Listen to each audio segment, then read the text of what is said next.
Welcome to Saturday of week 12. We're continuing with the book of Genesis and the story of Abraham and Sarah.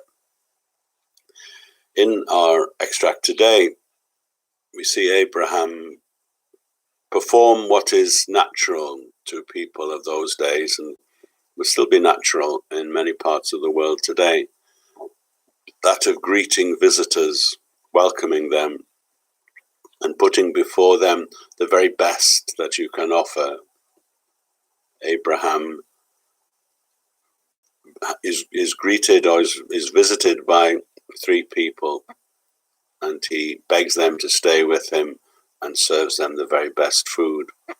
And in return, they give him a message that by the following year, Sarah will have a son. We have to actually take this story in connection with what comes next, the destruction of Sodom. We're told that the three visitors, the three men, were on their way to Sodom and visited Abraham. So we've got to take the two things together, perhaps in order to understand exactly who these three people are. Later on, we're told that two angels went to Sodom. We're also told in the story today that one of the three visitors spoke with Abraham. So the perhaps simplest understanding would be that these were angels sent by God. It's not an uncommon situation that people find themselves in the Old Testament and indeed in the New Testament. Whatever the situation, basically it's God speaking to Abraham and to Sarah and giving them the good news.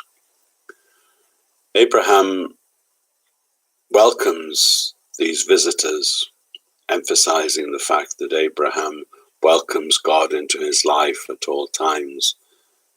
He recognizes the power of God.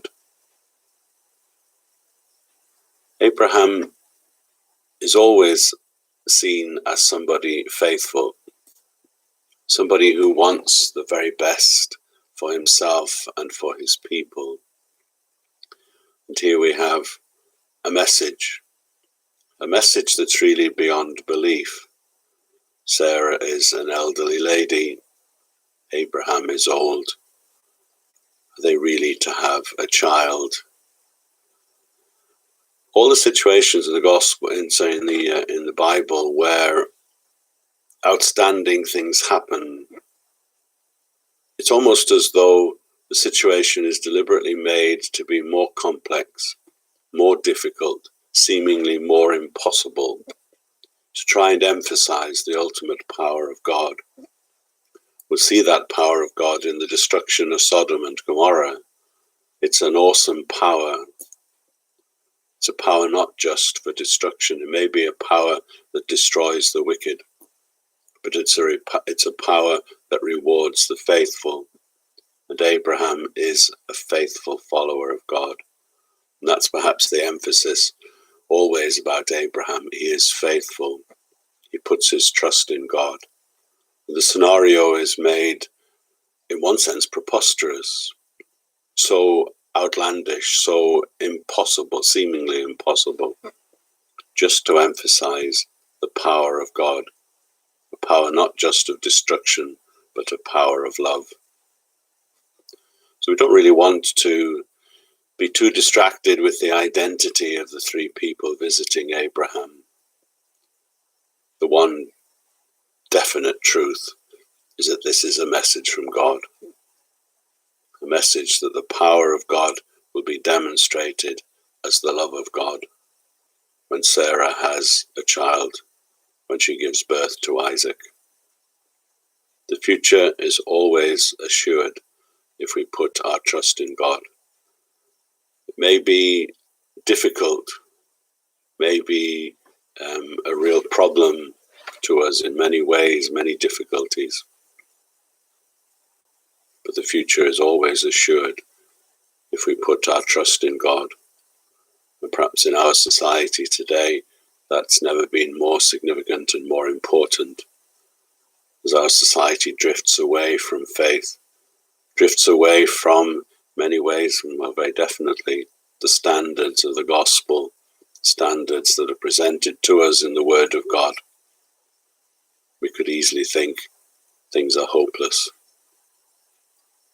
Things were hopeless for Sarah and Abraham, and yet their future was assured. They had the joy of a child, and that child would go on to bring about the beginning of the foundation of the people of Israel. This is a great and momentous moment. It is God demonstrating his perfect love for his people and his assurance that no matter how difficult things might seem, the future is always assured when we put our trust in God. So have a great day. Thank you for watching.